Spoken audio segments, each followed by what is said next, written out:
महान कूच बिहार राज्य की वंदे।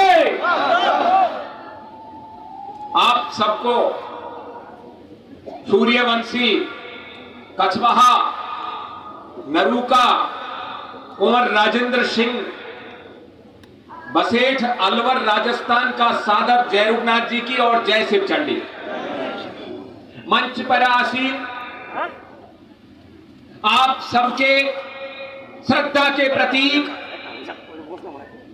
और लंबी महाराज नरक देव से लेकर महाराज जनक से लेकर कामतापुर के प्रयाग ज्योतिषपुर से लेकर और फिर कोच राजवंशी डायनेस्टी के विरासत के रूप में आप सबके महाराज श्री अनंत देव Narayan, greater Cooch Behar peoples association के अध्यक्ष श्रीमान निर्मल राय जी, उसकी जनरल सेक्रेटरी हमारी बहन नमिता जी बर्मन, हमारे छोटे भाई हरिहर दास, मेरे साथ पधारे राजेंद्र जी परिहार और आप सब सम्मानित बंधुओं, माता और बहनों, आज हम 9 अगस्त 1947 की उस वर्षगांठ को मनाने बैठे हैं जिसमें महाराजा जगदीपेंद्र नारायण भूप बहादुर ने वर्तमान भारत सरकार से पहले जो डोमिनियन गवर्नमेंट ऑफ इंडिया थी उसके साथ एक इंस्ट्रूमेंट पर साइन किया था और वो इंस्ट्रूमेंट एक ट्रीटी थी, एक संधि पत्र था और वो संधि पत्र था कि चूंकि कूच बिहार राज्य नई परिस्थितियों में अलग रहने के बजाय यदि भारतीय डोमिनियन गवर्नमेंट के साथ मिलता है तो जो 580 से ज्यादा क्षत्रिय राजवंश के अलग अलग रियासतें थी वो सब भी भारत के साथ मिल सकती हैं।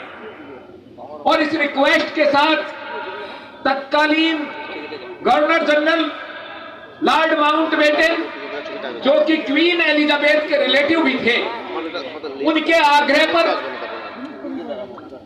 महाराजा साहब ने उस इंस्ट्रूमेंट पर साइन किए, जिसे अभी श्री निर्मल राय जी ने पढ़कर सुनाया, अंग्रेजी में भी सुनाया और राजवंशी भाषा में भी सुनाया। उसमें कहीं ऐसा जिक्र नहीं है कि कूच बिहार की इस राजवंशी समुदाय को किसी की अधीनता स्वीकार करनी है। दुर्भाग्य यह है कि महाराज जगदीपेंद्र नारायण के बहनोई और आपकी राजकुमारी, हमारी राजमाता महारानी गायत्री देवी के जो पतिदेव थे महाराजा सवाई मान सिंह द्वितीय भूप बहादुर,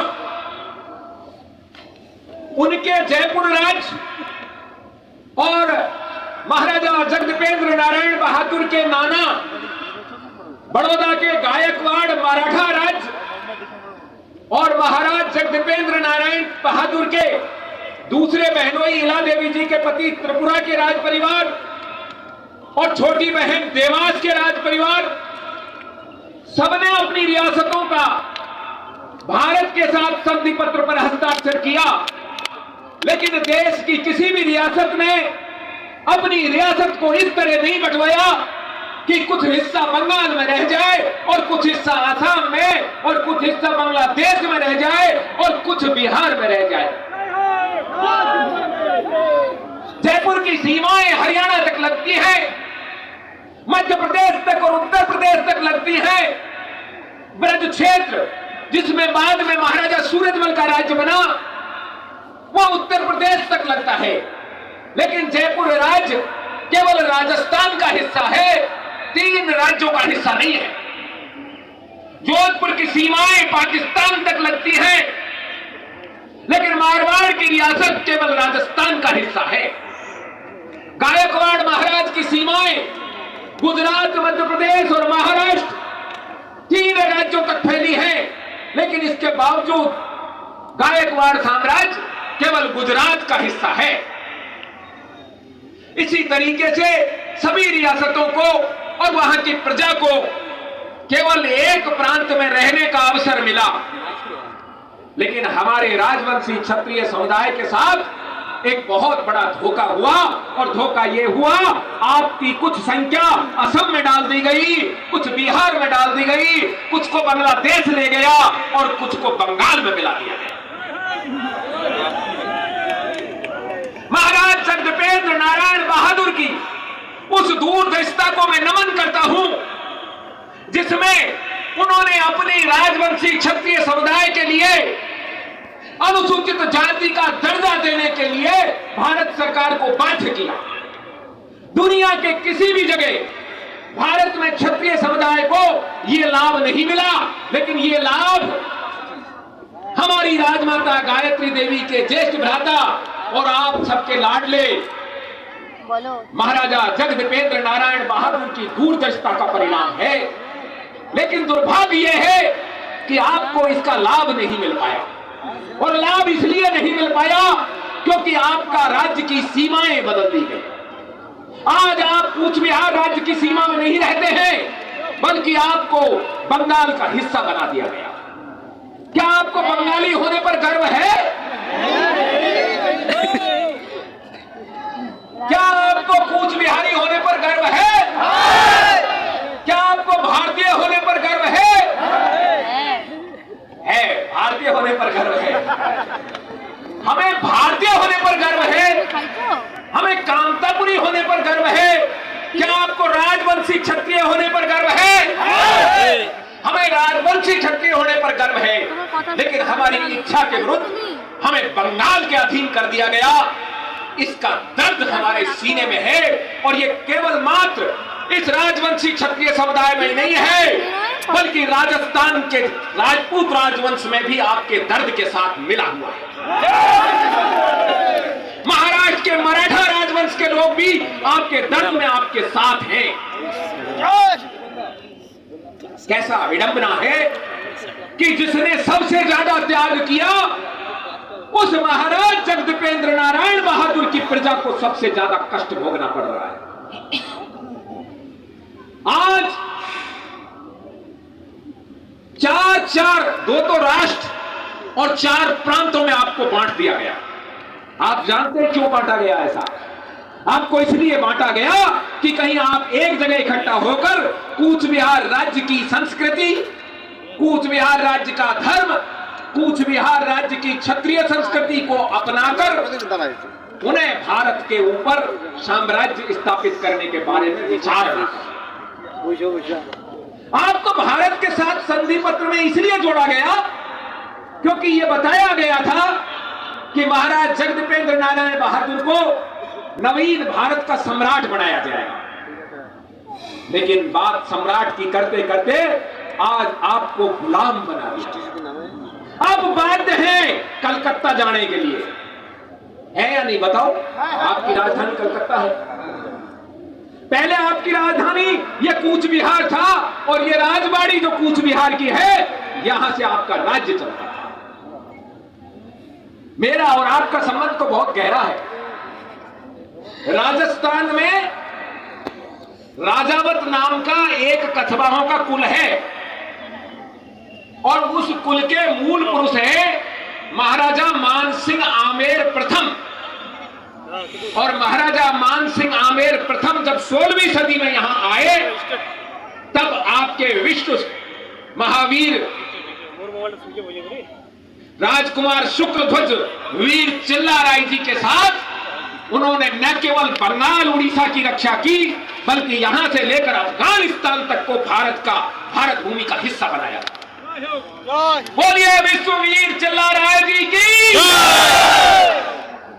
और तब उनकी भतीजी आपकी राजकुमारी क्षमा देवी से महाराज मानसिंह प्रथम का विवाह हुआ, और उस माता क्षमा देवी को भी मैं प्रणाम करता हूं।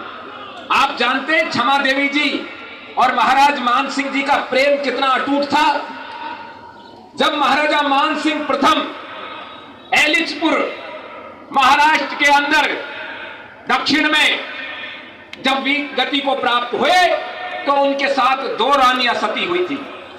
उनमें एक आपकी राजकुमारी क्षमा देवी थी, जिनका बलिदान दिवस 6 जुलाई 1614 है। कितना? 6 जुलाई 1614।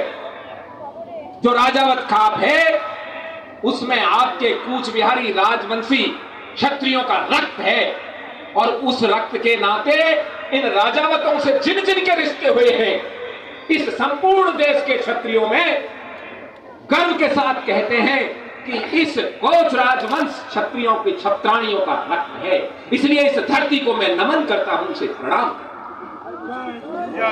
बंधुओं, आज इतिहास की बात करने का समय नहीं है, हमें वर्तमान पर विचार करना होगा, ताकि हमारे इन नौनिहालों का भविष्य किस ओर जाएगा, हमें यह विचार करना चाहिए। लेकिन वर्तमान हमेशा इतिहास पर टिका होता है। जब भारत में ब्रिटिश गवर्नमेंट थी और प्रथम विश्व युद्ध हुआ, वो प्रथम विश्व युद्ध का नेतृत्व देशी राजाओं की तरफ से महाराज नृपेंद्र नारायण जी ने लड़ा, जिनकी मूर्ति है ना, जिनका स्टेचू लगा हुआ है आपके कूच बिहार में, उस झील के सामने वो महाराजा नृपेंद्र नारायण ने उसका नेतृत्व किया।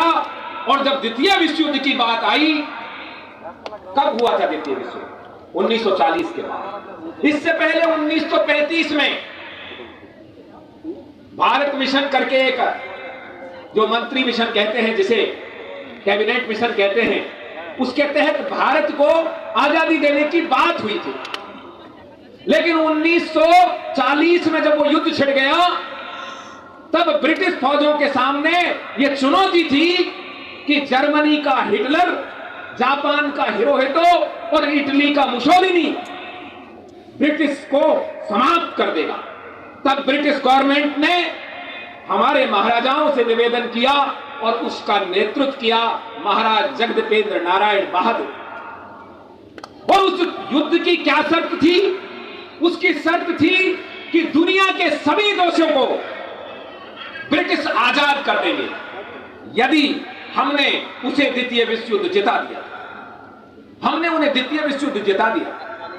महाराज जगदेपेंद्र नारायण और उनके भाई कुमार इंद्रजितेंद्र नारायण ने उस युद्ध का नेतृत्व किया, और उनके साथ साथ उनके सभी रिश्तेदारों ने, चाहे वो सवाई मानसिंह जी द्वितीय जयपुर हो, या गायकवाड़ महाराज हो, या अन्य महाराजा हो, उन सब ने द्वितीय विश्व युद्ध में अंग्रेजों को जिताया, ताकि भारत देश से अंग्रेज अपना बोरिया बिस्तर बांध के चले जाएं। और जब अंग्रेज जाने लगे तो भारत के नेताओं ने जो कायरतापूर्ण कृत्य किया वो आप सबके सामने है। भारत 2 हिस्सों में बटा था। एक था ब्रिटिश इंडिया और दूसरा था प्रिंसली स्टेट्स। ब्रिटिश इंडिया के पास 7 प्रोविंसेस थे, 7 प्रांत थे। कौन से? जो उन्होंने मुसलमानों से लड़के जीते थे, चाहे वो नवाब सिराजुद्दौला का बंगाल हो, चाहे और कोई क्षेत्र हो, या बहादुर शाह जफर वाला लाल किला दिल्ली हो।